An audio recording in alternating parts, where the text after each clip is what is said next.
estreando o nosso podcast da Abami, que tem o objetivo de um bate-papo informal sobre o mercado imobiliário, sobre as questões jurídicas que estão influenciando o setor. Eu estou aqui ao lado do meu vice-presidente, Daniel Martins. Opa. Oi, Daniel. Estamos estreando esse podcast, né, Daniel? Um bate-papo, né, Daniel? A cara da Abami, né? Com certeza. Mais uma oportunidade dos abamianos conhecerem, né, personalidades da nossa fundação, né, e temas relevantes. E também participando e apresentando do podcast, estamos com a doutora Melina Luna, que é a nossa mentora da Abami e agora também coordenadora do podcast. Tudo bom, doutora Melina? Isso aí, olá, bem-vindo a todos vocês. Vai ser um prazer enorme participar desse podcast aqui. Agradeço a confiança e o convite para coordenar um desafio e com certeza a gente vai trazer assuntos muito interessantes aqui no direito imobiliário para debater. E como a Abami, né, a gente chama a Abami de família Abami, porque ser abamiano, fazer parte dessa associação é querer estar junto, querer fazer parte dessa união. E como estreia do podcast, nós tínhamos que trazer convidados que fazem parte da nossa família abamiana. E nós estamos trazendo aqui o nosso querido João Basílio, que é um advogado renomado, um empresário destacado no setor imobiliário, de muito sucesso. E, mais importante, nosso abamiano, foi vice-presidente da Malu e também começou como estagiário na Abami. Ele foi estagiário do Dr. Cido Capanema de Souza, nosso patrono fundador, e também do nosso fundador Pedro Cantizano. Doutor Basílio, é uma alegria muito grande recebê-lo aqui na sua casa, na nossa casa Abami. Seja bem-vindo para esse podcast. Boa tarde, muito obrigado pelo convite. É sempre uma honra enorme voltar aqui à Abami, que tantas lembranças boas me trazem do meu período de estudante ainda na universidade, em que eu era aluno do Silvio e do Pedro, e que tiveram aí essa ideia lá atrás, junto com o Geraldo Beire, com o Malu e muitas outras pessoas, de criar, né, uma associação de advogados do mercado imobiliário, já que nós todos frequentávamos, na época, a ABAD, né, que era a Associação das Administradoras de Imóvel, que naquela época congregava vários advogados, Manuel Maia e tantos outros, do ramo imobiliário, e naquela época o Silvio sentia a necessidade de uma união maior dos advogados que não tinham administradora de imóvel. Quer dizer, muitos advogados da área imobiliária tinham junto um escritório de advocacia e uma administradora de imóvel. Agora outros não, como, aliás, era o caso do Silvio e do Pedro, que eram sócios e não tinham administradora. Eles, embora o Pedro administrava alguma coisa, o Silvio mal administrava a vida dele, que era um grande bagunceiro internamente, era dos sujeitos com certeza mais desorganizados internamente do mundo, e embora com aquela cabeça absolutamente fantástica, de uma inteligência, uma cultura, conhecimento jurídico impressionante, mas cá entre nós era um grande bagunceiro pessoalmente. O Silvio era uma pessoa muito desorganizada no escritório. Eu me lembro que o Pedro Cantizano ficava doido com ele, porque o Silvio ele só pensava no direito, nos clientes, e se dependesse dele, o escritório ia ser uma grande bagunça e ia falir. Isso é papo de estagiário, hein? Incorporou o estagiário aí. Veio estagiário, tá? Não, na verdade, isso é uma questão interessante, porque eu não fui estagiário do escritório deles. Né? Eu era aluno deles e quando eles decidiram montar a Abame, precisava alguém, obviamente, mais jovem para carregar as pastas. Então, como eu era aluno deles na faculdade, eles me pegaram para fazer o trabalho ruim do início da Abame, que era tirar certidão, carregar livro, botar estante, Mover jurisprudências. Fazer as pastas de jurisprudência e registrar a ata de criação e essa coisa toda. Aí a gente depois evoluiu, né? Foi para aquele... Acho que o Daniel lembra, foi para aquele imóvel na Assembleia, né? Que era alugado num primeiro momento, durante anos foi alugado, até que bateu em nós o desejo do sonho da casa própria, né? Do sonho da casa própria, até porque a Abame estava crescendo, estava tendo uma aceitação boa na advocacia imobiliária, cada vez com mais advogados se associando, e aí esse imóvel, eu não me lembro exatamente por intermédio de quem surgiu, e nós conseguimos um parcelamento grande na aquisição do imóvel, e aí a gente começou a lançar na época taxa extra, alguém dava um pouquinho mais, completava e tal, e depois de anos se conseguiu pagar a integralidade. E eu me lembro que eu tirei certidão desse imóvel para ver se tinha execução, se não tinha. Como estagiário, eles me botavam para trabalhar lá. E aí, naquela época, estou falando de 90 e poucos, conseguimos depois fazer a escritura e pagar a totalidade do preço. E aí a Abame tinha uma sede própria. Uma sede própria, que foi uma grande conquista para todos os abamianos, né?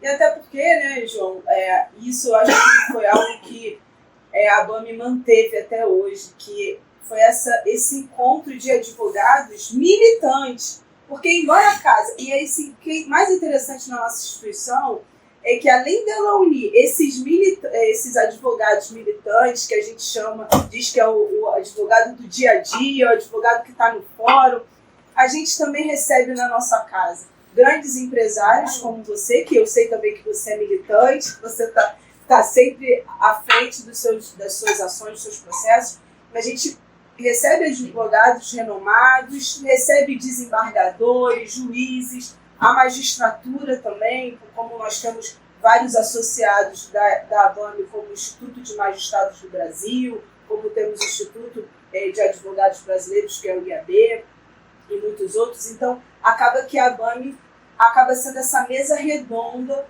de troca de ideias, de tirar dúvidas, e daí surgiu o anteprojeto da Lei do Inquilinato, né? E foi nessa época, no seu tempo, que nasceu esses debates, né? Através do Silvio Capanema, do Dr. Pedro Cantizano. E do Geraldo Beire. E do Geraldo Beire. O doutor Geraldo Beire fazia aquelas fichinhas, né? Com relação ao anteprojeto de lei, aí depois tinha aqueles acertos que tinham que ser feitos, e as mudanças do projeto, e o doutor Geraldo Beire é que ficava ali. Aí eu vou até dar um depoimento, Sandra, eu me lembro, você colocou essa questão aí da diversidade, né, de encontros. Na verdade, naquela época, a gente tinha, como eu falei, essa questão da ABAD, né, que era uma linha mais para administração de imóvel. Já havia Secov, e ADM, mas sempre numa linha mais empresarial, né? Do lado do jurídico, de fato, não havia, tinha essa lacuna de uma associação específica de advogado do mercado imobiliário. Tinha a Abrace, que era a associação dos shoppings, tinha a Alocerge, que era a associação dos lojistas de shopping, e na verdade, os advogados do mercado imobiliário circulavam nessas entidades. Ainda a gente poderia lembrar o IAB. O IAB tinha um ou outro encontro, mas o IAB sempre foi extremamente genérico para todos os assuntos. Então, de fato, não satisfazia a nós do mercado imobiliário. Tinha também a ESA, que é a Escola Superior de Advocacia, aqui da OAB do Rio, aonde o Silvio Capanema foi diretor também.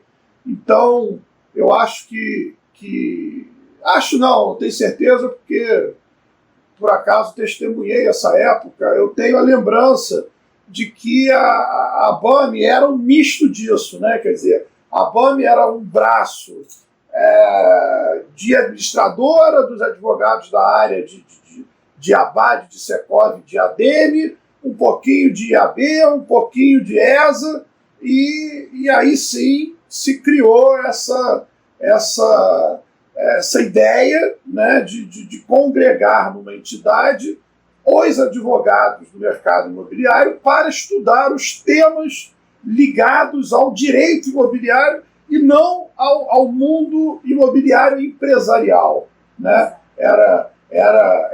Me parece esse a grande semente na cabeça do Silvio, quando ele liderou esse projeto de criação da ABAME, e logo em seguida, em conjunto, houve aí esse convite extremamente honroso para essa trinca maravilhosa, né, que era o Silvio, o Pedro Cantizano e o Geraldo Beire, fazendo um registro aqui que, com toda a genialidade técnica que o Silvio e o Pedro inseriram no projeto, houve uma grande parcela de suor do Geraldo Beire. Geraldo era quem fazia as pesquisas, organizava, trazia os subsídios para o Silvio e o Pedro, e ele também darem a redação final. Mas eu sou testemunha, Daniel também, com certeza, que o trabalho braçal lá da lei, do anteprojeto, foi do Geraldo, que, ao contrário do Silvio, era um jeito de uma organização impecável. O Geraldo tinha tudo fichado, caderno, livro, arquivo. O Geraldo, a gente brincava, ele era uma IBM, ele era um computador humano. Ele tinha tudo na cabeça, memória, o porquê daquele artigo, qual era o histórico que na lei anterior, na 6649, tinha gerado aquilo. Então, de fato, Silvio e Pedro usaram muito do conhecimento e do arquivo vivo que era o Geraldo, e quão importante ele foi lá para a elaboração da lei. E depois aqui, o Geraldo foi quem criou, né, o que a gente até hoje chama aí do pinga-fogo. Ótimo, pinga-fogo. Excelente você falar do pinga-fogo. Pois é, porque assim, aí a gente tem que fazer justiça. O Silvio era uma pessoa, pela importância, né, na advocacia que ele tinha na época, ele não tinha tempo para nada. O Silvio não sabia dizer não, ele não conseguia dizer não para nada, então ele aceitava 30 convites por dia de aula, palestra, conferência, seminário, cliente, e a grande verdade é que o Silvio não tinha tanto tempo disponível para a ABAME. E a lembrança que eu tenho é que o Geraldo abraçou esse pinga-fogo, agora não me lembro, Daniel me ajuda, se era terça, toda terça-feira, e a lembrança que eu tenho é que o Geraldo não faltava nenhuma. Ele estava toda terça-feira aqui, sem faltar nenhuma, chovia, fazia sol, o Geraldo estava aqui. A gente ainda estava com a lei do inclinato anterior, no momento de grande inflação, muito conflito entre locatários e locadores, né? Então, ainda discutindo as soluções possíveis para poder equilibrar, né, esse mercado, né? E em função disso veio esse projeto de lei, né? Foi pressionado para essa situação. Mercado, né? E já vão lá 30 anos, né, de lei do inclinato. Com pouquíssimos ajustes. Pouquíssimos, né? E o Daniel também foi o nosso number one, o primeiro associado inscrito na ABAME foi o Daniel.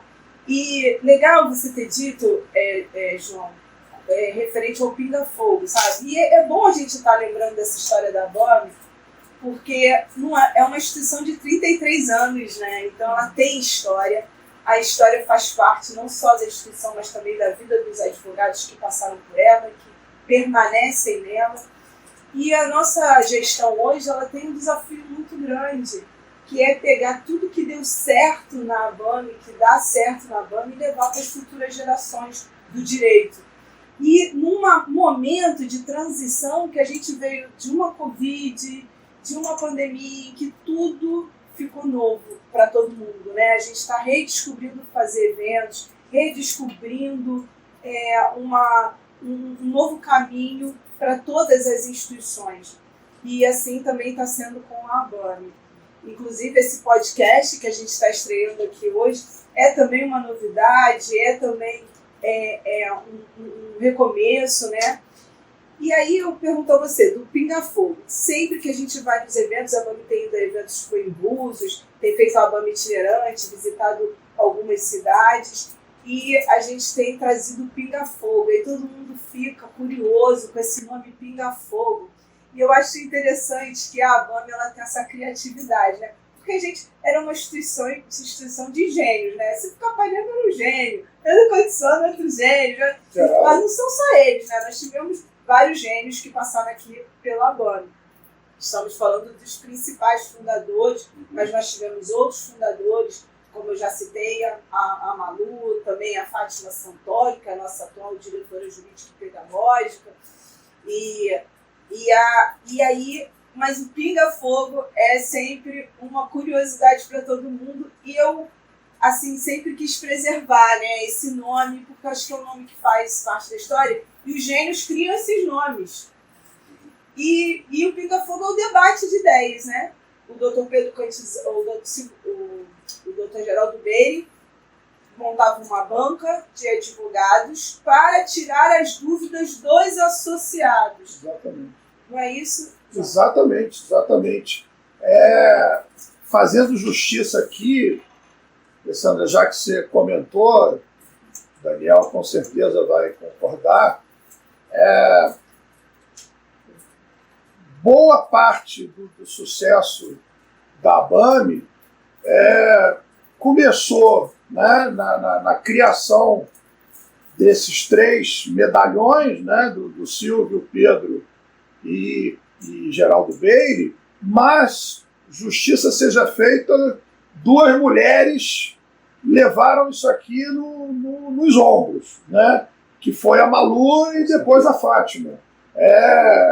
Tenho certeza em afirmar que sem as duas, a ABAME hoje não estaria aqui.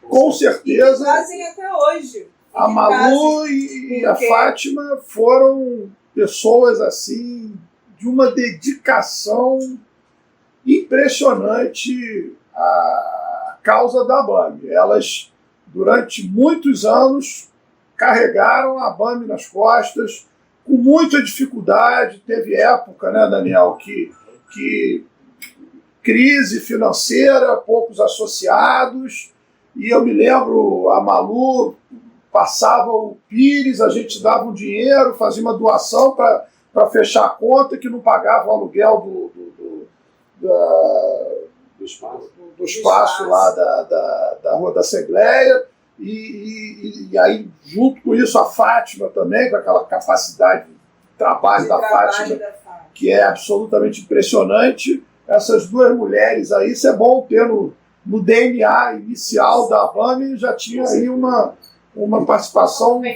fundamental das mulheres. Aproveitar e dar um pequeno depoimento da minha história aqui com a ABAME. Eu não tenho tanto tempo de casa, né, quanto vocês. A minha história começou aqui em 2009. Na época eu era estagiária na faculdade, vim aqui assistir uma palestra, porque já tinha interesse nesse assunto. E eu acho que o grande diferencial da casa até hoje, né, que eu percebo, é que além de muito conteúdo acadêmico, é uma casa que traz a discussão da prática, né, do exercício, da experiência de cada advogado. E eu acho que isso foi um diferencial, assim, que eu já tinha o interesse na área e isso me fez ter mais interesse ainda e admirar o trabalho que era exercido aqui, porque toda vez que a gente vinha aqui, a gente tinha uma palestra, a gente tinha um conhecimento acadêmico muito interessante, relevante, mas ao final a gente tinha um debate com os advogados que estavam atuando na prática. E eu acho que, independente do estudo técnico, né, a troca de experiência é muito valiosa, né? Não é uma coisa que você consegue tão facilmente, e aqui a gente conseguia reunir isso com vários profissionais da mesma área, com processos distintos, experiências diversas, e eu acho que essa questão prática realmente é muito interessante na ABAME e ajuda muito os advogados. É muito bacana você lembrar isso, porque daí, Alessandra, o nome Pinga Fogo, que foi batizado aí pelo Geraldo Bey, era exatamente em decorrência disso. Por quê? Porque o normal das outras entidades era uma pessoa ia lá, dava uma palestra, todo mundo ouvia, abria depois 5, 10 minutos para pergunta e ia embora. E o Geraldo teve o desprendimento e o afeto e o carinho com a ABAME de dividir a experiência prática, não teórica, prática dele. Então, o motivo de ser Pinga Fogo é que esse encontro não era uma palestra. Ela até podia ser também, eventualmente, em algum ponto. Mas o Geraldo abria a mão da condução unilateral dos eventos para exatamente o que você falou, trocar ideia. Olha, eu fiz isso hoje. Você já fez isso? Não, eu fiz, deu isso. Não, eu fiz, deu errado. Não, eu fiz, dei certo. E aí vinha o Geraldo com aquela experiência dele. Não, eu já tive um caso que aconteceu isso e aquilo. Então, normalmente, eu acho que o sucesso da ABAME vem aí do Pinga Fogo. O normal, o educado, o tradicional, é você ouvir uma aula e ficar quieto e absorver o que você tem. Aqui na ABAME, não. Era, eu não vou dizer troca de experiência, porque na época a gente não tinha muito o que dar para o Geraldo Bey. A gente era os grandes donatários do conhecimento e da experiência do Geraldo, que não trocava a experiência, porque ninguém tinha a experiência que o Geraldo tinha, que o Pedro tinha, que o Silvio tinha. Então eles foram aí bastante caridosos com a ABAME de doar para nós, que estávamos começando na vida profissional, não só o conhecimento, mas o mais importante, que era a prática diária da advocacia deles, que era uma advocacia de muito alto nível, dos melhores clientes, das maiores causas, que a gente, começando a vida, não tinha acesso. Então, acho que aí é que vem o sucesso do Pinga Fogo. Internet, nem Google. Nem Google, na internet. Eu era o Google da ABAME, como estagiário da ABAME. Eu pegava o Cantizano, ficava em cima de mim, para eu fazer as pesquisas, e toda semana, na biblioteca do Tribunal de Justiça aqui do Rio, pesquisar o que havia de julgamento de direito imobiliário, e eu trazia e separava as pastas, que na verdade era a Malu e a Fátima que cuidavam disso, e eu trazia, saiu uma nova jurisprudência de despejo, olha, arquiva aí, tem uma nova de consignatória, tem uma de execução, e aí a gente ia fazendo o nosso arquivo da ABAME. E muito legal essa introdução histórica, né? Eu acho que ela é importante. E outra coisa também que você falou dos nossos fundadores, que a gente estava aqui conversando, que não foram só fundadores homens e mulheres. E recentemente nós fizemos até um evento no mês internacional da mulher, fizemos um evento na ABAME, exatamente para falar sobre isso, contar essa história para a nossa sociedade jurídica. Até nisso a ABAME se destaca, né? Que a ABAME sempre teve mulheres à frente dos trabalhos e grandes mulheres incríveis. E isso sempre aconteceu de uma forma espontânea, de uma forma natural. Você vê, eu sou a 7ª presidente mulher. Então, a 7ª, olha, são 33 anos de instituição.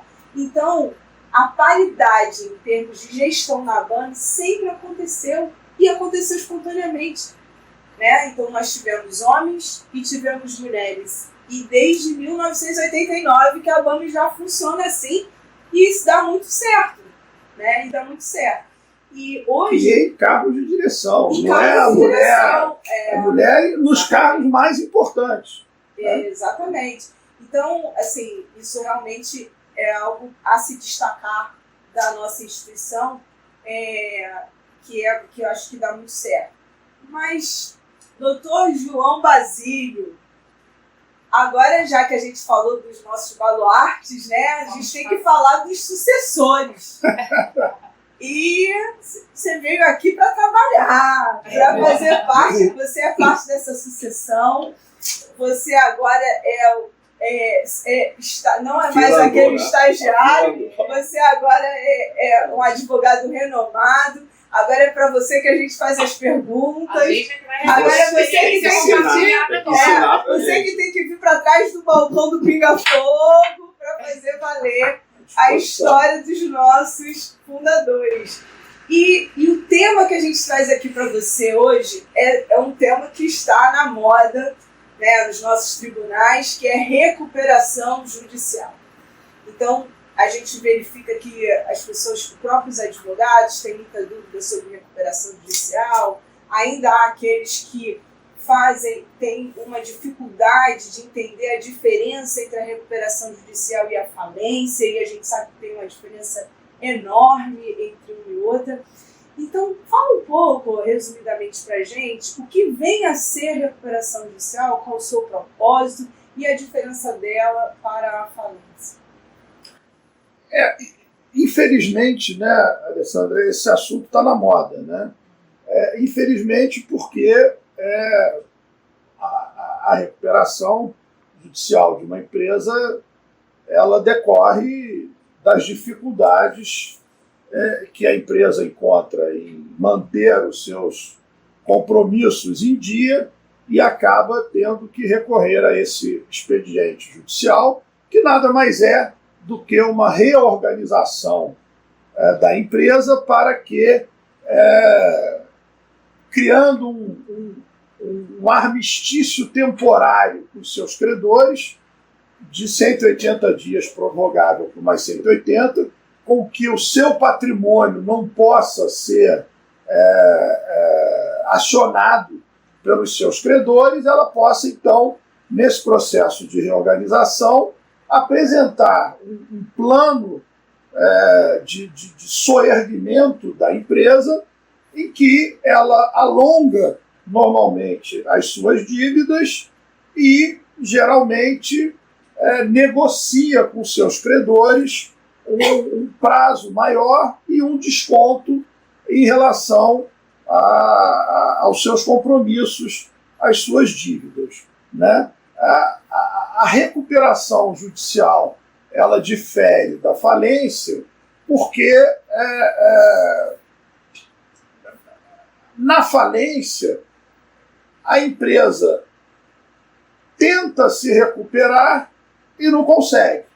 E nem com essa reorganização a empresa se mostra capaz de continuar sobrevivendo. Então, via de regra, nesses casos, a recuperação judicial é convertida em falência, né? não obrigatoriamente, porque casos há em que nem recuperação existe. A empresa vai direto para a falência. São as hipóteses em que fica muito claro que nem que haja essa tentativa de negociação com os credores, alongando os compromissos, as dívidas e adequando a empresa a uma nova realidade, nem assim ela vai conseguir sobreviver. Então, nesse caso, vai-se diretamente para a falência. E aí qual é a distinção? Total, são dois procedimentos, embora estejam na mesma lei, totalmente diferentes. Porque na recuperação judicial, o que se busca é o soerguimento, a sobrevivência, o renascimento da empresa, normalmente menor, com menos dívida, com mais prazo para pagar, mais adequada à sua realidade de mercado, né? Esse é vamos dizer, o target, esse é o goal da recuperação judicial. Já na falência, não. Na falência, o que se busca é que haja uma equalização para que o patrimônio remanescente da empresa falida seja partilhado de uma forma equânime, justa e, como consta na lei, entre os diversos credores, já se sabendo que aquela empresa não vai sobreviver, né? Então são institutos jurídicos aí que buscam coisas diferentes. Uma é um renascimento da empresa para que ela, de alguma forma, continue a sobreviver, o outro é uma mera arrecadação de bens e uma organização dos credores para que cada um receba na sua classe, de acordo com os privilégios legais estabelecidos na legislação específica. De uma forma geral, a gente pode entender que a recuperação, o senhor já falou, né, busca uma sobrevida. O senhor está no céu. Né? Desculpa. Sou tão velho assim, né, Daniel? Pode até parecer, mas não é. Então, busca essa sobrevida, né, um fôlego que a empresa, e considerando isso, qualquer empresa numa situação econômica ruim estaria apta a pedir a recuperação? Existem alguns requisitos que têm que ser observados? Sim, a lei estabelece os requisitos com os quais a empresa pode pedir recuperação judicial, e até, aí tem uma questão interessante, e até o que, por acaso, ocorreu recentemente com a empresa de telefonia Oi, até uma segunda recuperação judicial, né? Aí a lei estabelece um prazo mínimo de 5 anos para que a empresa possa novamente buscar esse remédio. Então, conta-se o prazo da data do ajuizamento da recuperação anterior, passados 5 anos, desde que ela preencha os requisitos legais, está com as certidões corretas, os pagamentos em dia, ela pode novamente requerer recuperação judicial, que foi o que ocorreu com a Oi, que iniciou a primeira recuperação judicial, se não me falha a memória, em 2016, devendo 65 bilhões de reais, foi a maior recuperação judicial do Brasil. Depois veio a recuperação judicial da Odebrecht, que chegou a 98 bilhões, mas aí tinha os empréstimos intercompany, entre empresas. E aí ficou como a maior. E a Oi recentemente entrou com recuperação judicial, se não me falha a memória, aí não mais com uma dívida de 65 bi, com endividamento de 42, 43, 43, alguma coisa de 40 e 45 bilhões. Quer dizer, houve uma diminuição de 50% da dívida na primeira RJ.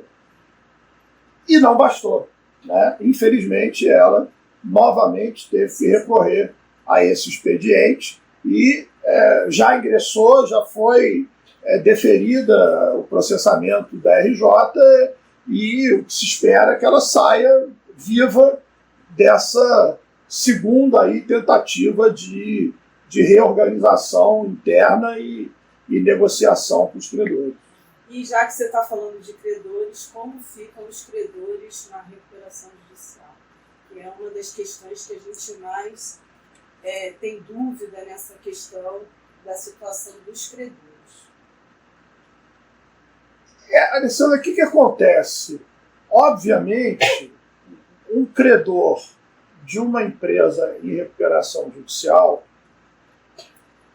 ele não está numa excelente posição. Né? Por quê? Porque se a empresa tivesse caixa, tivesse dinheiro para pagar a dívida com esse credor, ela não entraria com recuperação judicial, até porque isso é um ônus pesado, né, para qualquer empresa. Além dos custos enormes gerados no processo de recuperação judicial, você tem que mudar o nome da empresa, tem que botar em recuperação judicial, ninguém mais quer dar crédito sem garantias especiais para uma empresa em recuperação judicial. Então, a situação do credor, qual é? Ele tem que se preparar para fazer uma negociação melhor possível, mas o que a experiência tem dito? O credor vai ter que abrir mão de uma parte do seu crédito. Infelizmente, o que a estatística brasileira tem demonstrado é que esse percentual é alto, é bastante alto. Para você ter uma ideia, se eu fosse colocar uma média, o que um credor recebe em média no Brasil num processo de falência? Eu te diria alguma coisa em torno de 3 a 5% do crédito. Tá generoso, hein? Tô sendo generoso. Eu conto nos dedos. Daniel, eu estou falando assim, na média, porque em boa parte das falências não recebe nada, né? E uma falência muito bem sucedida, né?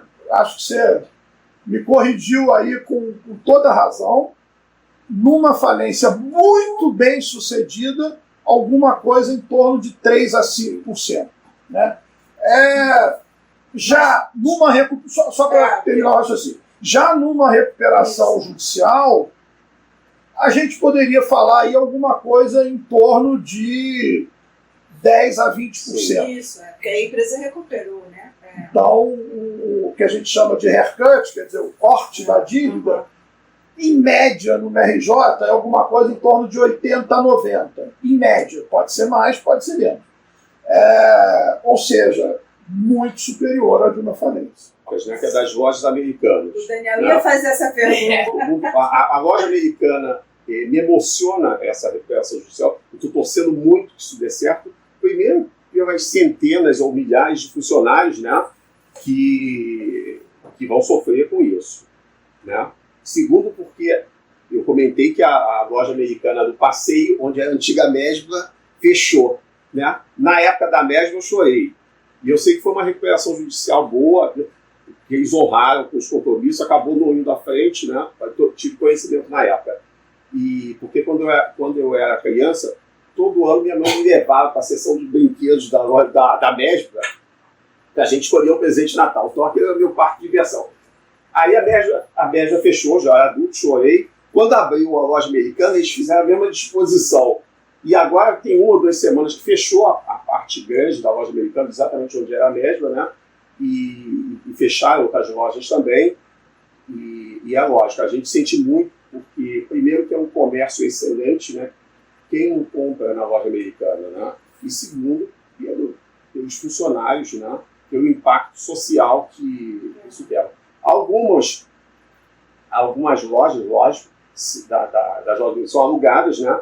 Tem locadores que de grande porte, né, que suportam essa recuperação judicial, né, e tem outros que não suportam, né, que são normalmente as pessoas físicas que têm uma ou outra lojinha, né, e precisam daquele aluguel. Como é que fica o andamento dessas ações de despejo? Então, aquela instituição financeira que depende daquilo, ela pode dar andamento normal no seu despejo e reaver o seu imóvel, ou tem que respeitar o prazo da recuperação judicial para isso? Bom, muito bacana, Daniel, você fazer menção aí à Rua do Passeio, onde eu, como estagiário advogado, almoçava quase que diariamente na Mesbla, lá de Viena. Não sei se você lembra. Você entrava pela Rua das Marrecas. Você entrava pela Rua das Marrecas. E a Lojas Americanas, como você falou, a Mesbla era uma coisa espetacular, porque você comprava cueca, meia, short, e carro e lancha. Pois é. Acho que uma época até avião. Quer dizer, era uma coisa absolutamente fantástica, né? E você lembrou dessa loja? Eu me lembro, na época eu advogava para um grupo de shoppings, e você falou que chorou, eu também. Infelizmente, eu despejei 5 Mesblas de shopping, sendo que, na época, eu cheguei um dia a despejar mais de 15 mil metros quadrados de Mesbla, que era a Mesbla do Plaza Niterói e a Mesbla do Ilha Plaza. Sim. E eu me lembro, Daniel, nunca vou esquecer isso na minha vida, no meio do despejo a gente contratou 15 caminhões para desobstruir a loja do Plaza Niterói. Eu me lembro que quando eu fui andando pela loja com o oficial de justiça para iniciar o despejo, uma senhora me pegou pelo braço, assim, um pouco raivosa, e ela dizia: eu não vou sair daqui. Eu trabalho, foi até arrepiado, ela falou, eu trabalho há 40 anos nessa loja. Ela era fiscal das cabines de troca, onde você esquentava a roupa. Ela falou assim: eu passei a minha vida aqui, eu estou há 40 anos aqui, eu não vou sair. Ela se agarrou numa arara de roupa e não queria sair, chorava.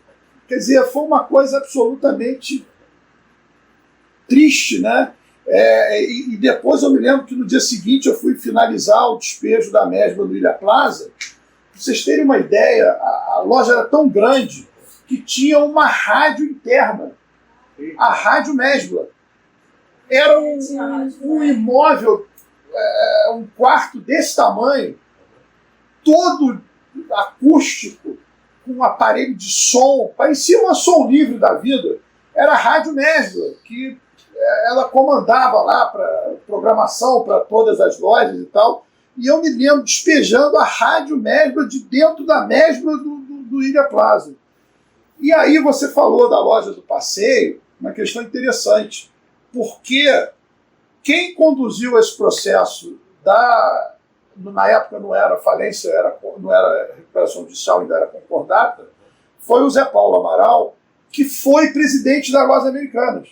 E pela experiência que o Zé Paulo tinha nas Lojas Americanas, ele foi ser o presidente da Mesbla para tentar reerguer. E infelizmente não conseguiu, vocês vão lembrar, teve aquela junção catastrófica da Mesbla com o MAP de São Paulo, que aí piorou ainda mais e acabou tendo a Mesbla saindo, né, do mundo do varejo, e aí as Lojas Americanas ocuparam a loja da Mesbla no Passeio, que era icônica, né? Tinha aquele relógio e tal, uma coisa fantástica.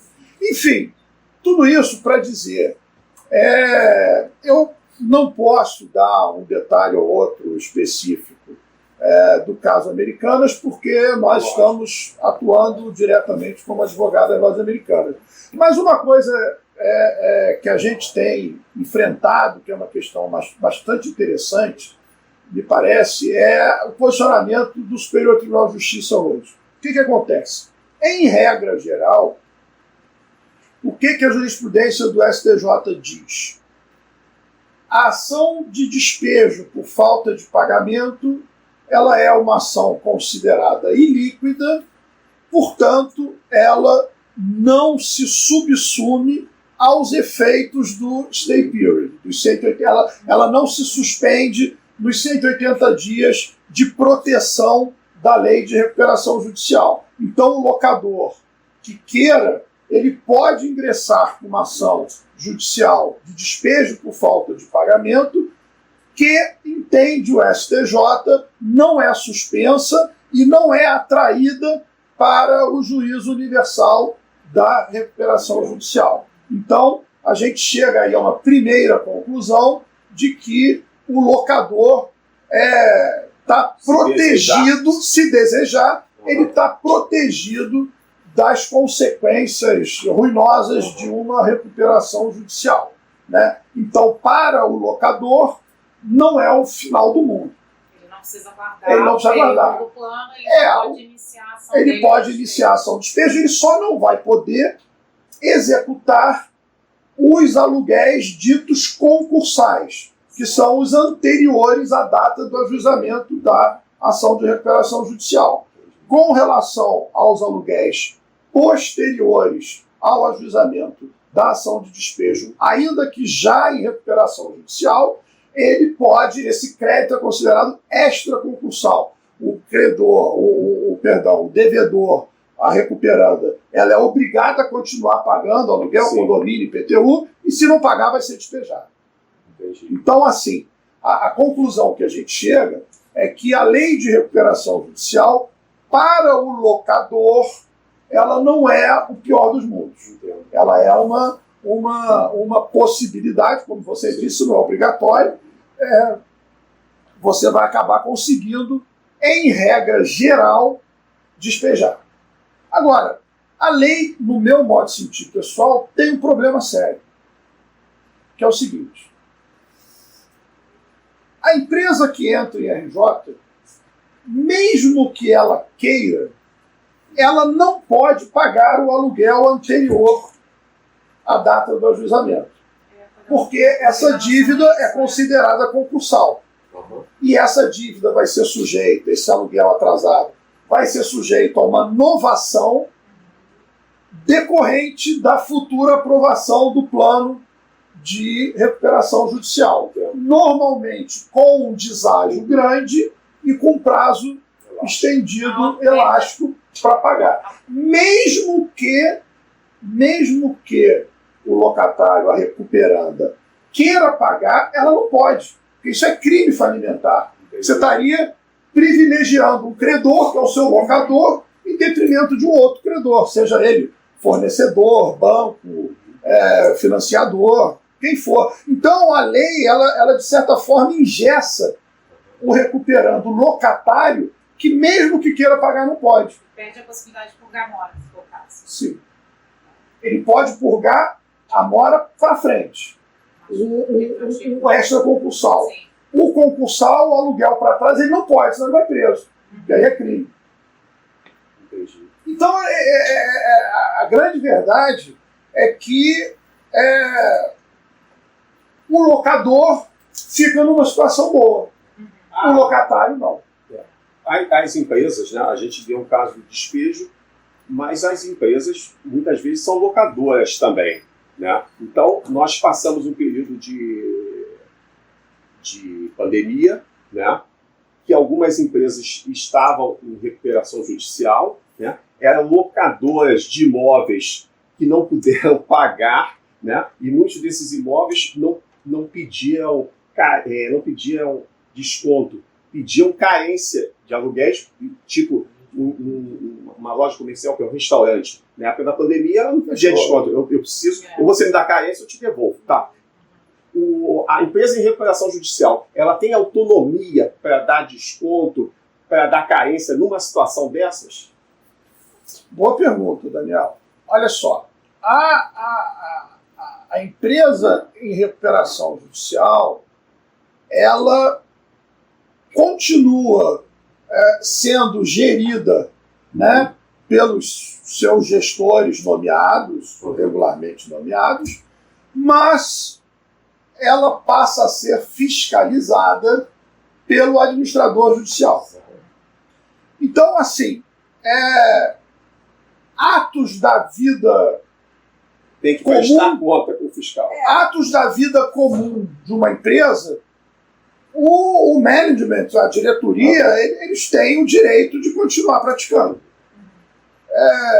Então, dar um desconto, alongar prazo, pode, mas saiba que será fiscalizado pelo administrador judicial. E só em relação ao extraconcursal, ao para frente. O que for para trás, ela não pode. Que aí é o plano de recuperação judicial que vai decidir, e aí quem vota são os credores. Já está fora da gestão Já está dele, fora né? da gestão dela, que aí vai ser objeto de inovação. A questão judicial, se a gente botar um microscópio, uma lupa,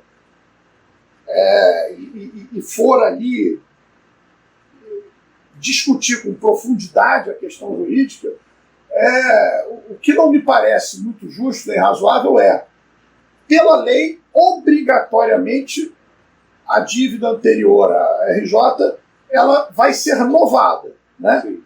Novação a gente lembra lá da faculdade. Extingue a dívida anterior e cria-se uma dívida nova. Né? Aí você vai dizer assim, mas então, se há uma novação, ou seja, não existe mais a dívida antiga e é criada uma dívida nova, por que o locador pode despejar o locatário por falta de pagamento?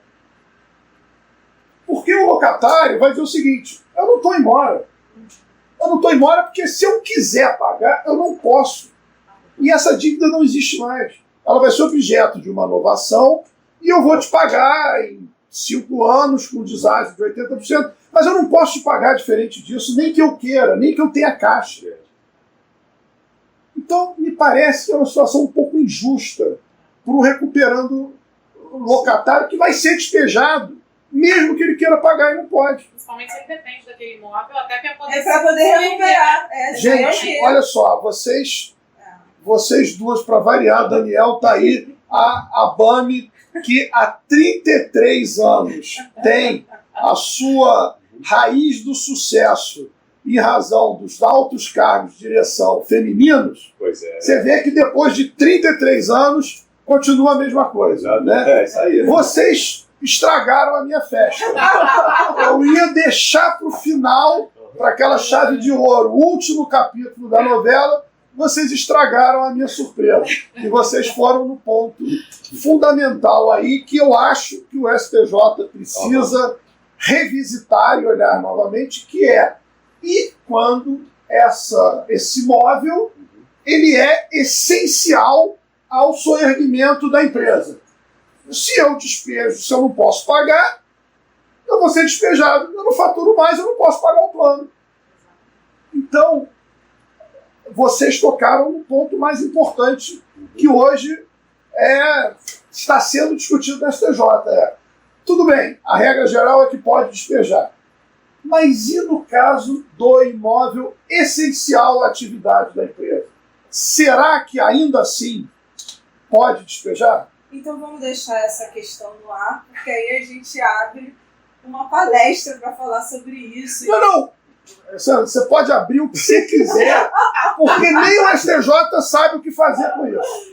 Mas aí é bom a gente botar Olha aqui só, na foto, a gente pode né, escrever um tratado de 20 tomos e capítulos e palestras, seminários. Essa questão não está amadurecida, não está definida. Mas Fazendo uma comparativa, eu tenho um tempo que eu não visito esse tema, né, não é a minha área de atuação atualmente, mas quando a gente fala aí de um equipamento da empresa que está em recuperação e que existe aí uma arrecadação de ativos para tentar fazer esse pagamento.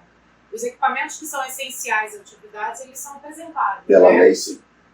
Então, por um raciocínio aí, esse imóvel, ainda que pertencente a outra pessoa, mas essencial à empresa, também poderia ser preservado de alguma forma. Não né? há dúvida nenhuma com relação a isso, você está certíssimo. Agora, eu vou te dizer, já que o Daniel mencionou o caso da Americanas aqui, nós hoje temos diversos conflitos de competência no STJ para serem julgados. Por quê?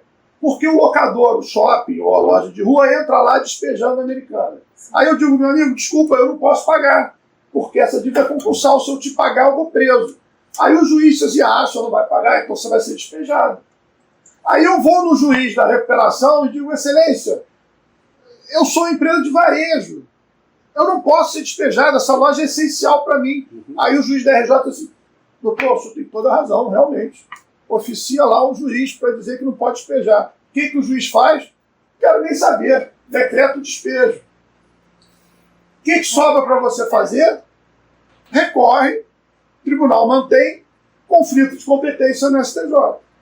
Mas, João, eu acho que cabe a gente debater muito, porque eu acho que o advogado que muda as jurisprudências. E eu acho que essa sua luta, você atua à frente disso, está à frente de uma grande empresa como a Loja Americana, né, na recuperação judicial.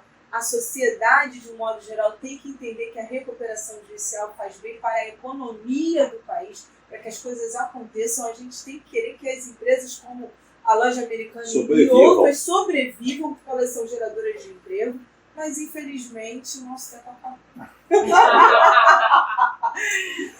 Então, para mim foi maravilhoso recebê-lo aqui por todos os motivos que tem de receber um amigo, um familiar, um abamiano, e principalmente um abamiano de muitos anos de abame, de fundação, e que começou como estagiário. É uma alegria muito grande ter recebê-lo aqui e de você trazer para a gente esses temas atuais, essas discussões atuais e muito importantes para a ABAME e para os advogados. Já aproveito para fazer um convite para você vir para uma palestra e eu tenho certeza que essa sua palestra vai resultar no pinga-fogo futuro, porque os advogados estão com muitas dúvidas sobre recuperação judicial, tem muitas questões como essa controvertidas e que a gente tem que abrir a cabeça, um pouco a mente do judiciário nesse sentido, para que eles também tenham a empatia de se colocar na posição também do empresário e para ele poder ser imparcial, usar a imparcialidade dele, mas circulando nesse olhar em que ele consiga ver e fazer a justiça acontecer, né? Passo a palavra para você para se despedir e a gente deixa por último o João.